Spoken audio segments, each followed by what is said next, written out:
Olá pessoal, hoje a gente vai falar sobre o estabilizador, certo?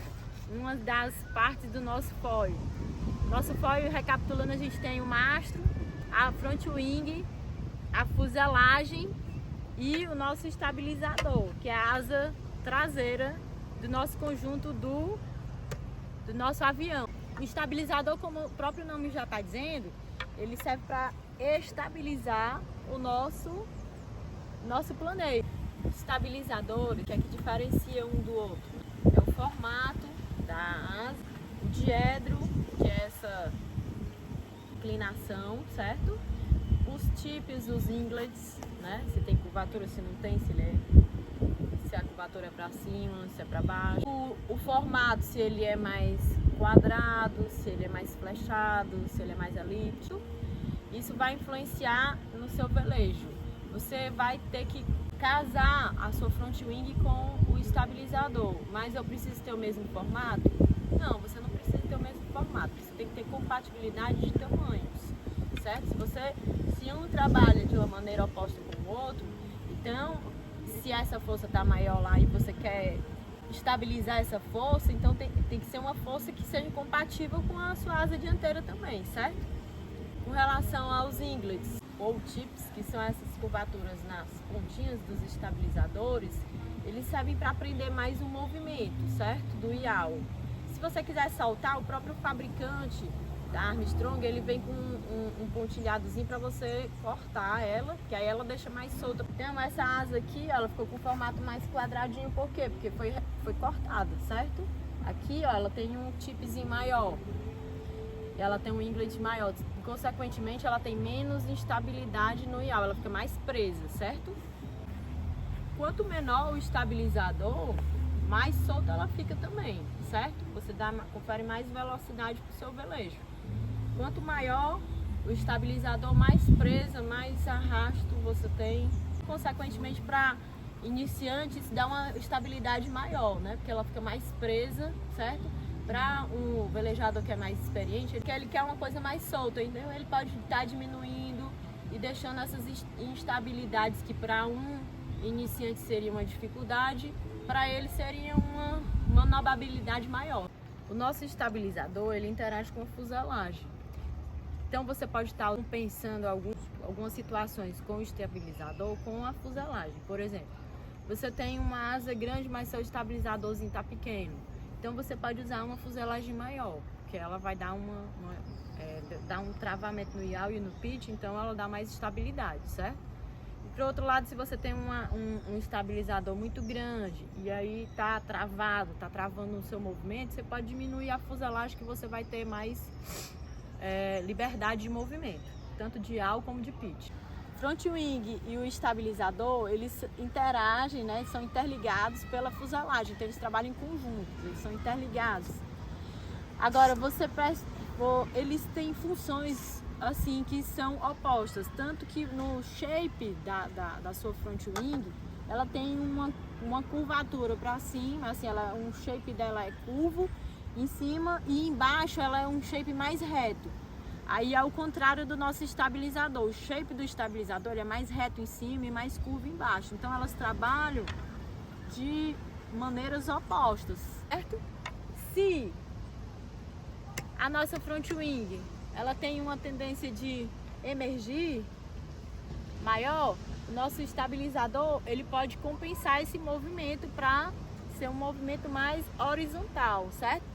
Da mesma forma, se a nossa front wing tiver dando um movimento de submergir, então o nosso estabilizador pode compensar para a gente ter um planeio rápido e horizontal. Vou falar da questão da angulação, como é que você vai compensar e fazer essa regulagem do seu planeio, certo? Essa parte do estabilizador, os fabricantes dizem que pode ser posto por cima, pode ser parafusado por baixo, angulação positiva, angulação negativa. Isso confunde muito a cabeça dos velejadores. Vou explicar de uma maneira que vocês entendam.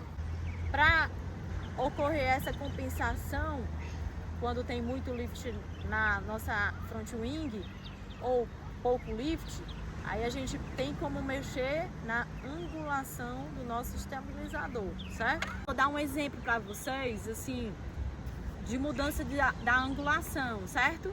Se eu colocar o nosso bordo de ataque para baixo e o bordo de fuga para cima, estou exagerando um pouco para vocês entenderem, certo?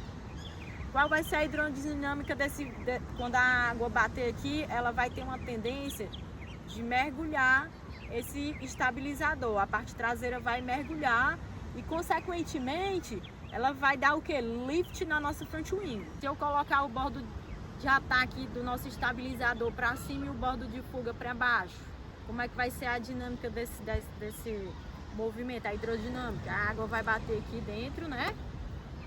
Aqui por dentro, certo? E vai fazer o que? Com que a front wing desça e a traseira suba. Então ela vai o que? Vai fazer com que a front wing perca lift, certo? Na prática, como que você vai dar essa angulação para o seu equipamento? Existem os shims, que eles são calços que podem ser colocados entre a nossa fuselagem e o estabilizador, tá? A gente encaixa entre a fuselagem e o estabilizador, e aí ele tem uma espessura mínima, não é que é exagerada, como eu estava explicando. O que importa é só para você ter noção o que é que você vai fazer com os shims, né? Você vai dar aquelas angulações, mas é uma angulação mínima, certo? Você pega, esse aqui é da Armstrong, tá? No meio. E também tem uns, ó, o que importa é você ver a espessura da parte dianteira e da traseira, que aí você vai ver se o seu bordo de fuga vai ficar para cima e o de ataque para baixo, ou o de ataque vai subir e o de fuga vai descer, tá certo? Se o seu estabilizador ele é usado por cima da fuselagem ou por baixo, porque por cima, se o shim, a parte mais grossa for por trás e a parte mais fina for na frente, quando você colocar seu estabilizador por cima, ele vai tender ao bordo de ataque baixar e o bordo de fuga levantar, e aí assim você vai dar lift na sua asa front wing.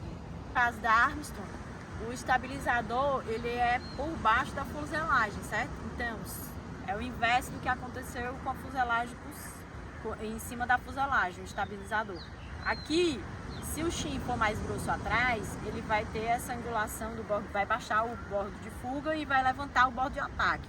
Consequentemente, você vai perder lift, certo? Ela vai tender a perder lift, certo?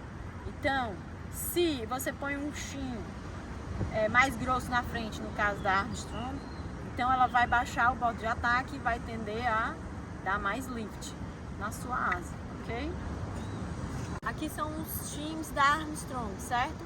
Aquele movimento que eu estava fazendo, aquelas angulações são exageradas. Na prática, esse aqui é um shim 0,5 e esse aqui é um shim 1. Você pode estar usando, por exemplo, juntando um com o outro, dá 1, e aqui juntou mais meio, aí você consegue 1,5. Você pode fazer essas combinações, mas no máximo você vai ter uns 2 graus, certo? Por quê? Não é interessante você estar dando esses arrastos, né? O ideal é você estar realmente um velejo horizontal, que você não tem arrasto. Se você está levantando ou baixando seu bordo de fuga, você está acabando que você está dando menos velocidade ao seu equipamento.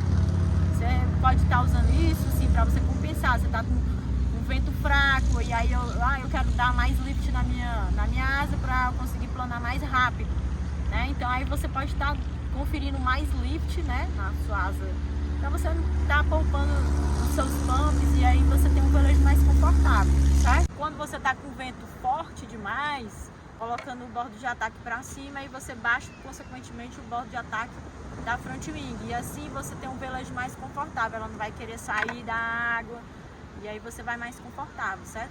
Na internet, então você lê sobre várias coisas, você vê várias informações de ângulo positivo, ângulo negativo, o estabilizador está por cima da sua fuselagem, você está por baixo. O que importa é que elas trabalhem de maneiras opostas, certo? Se o seu bordo de ataque do estabilizador tá para cima, então o que é que vai acontecer? Ele vai baixar o bordo de ataque do seu da sua front wing.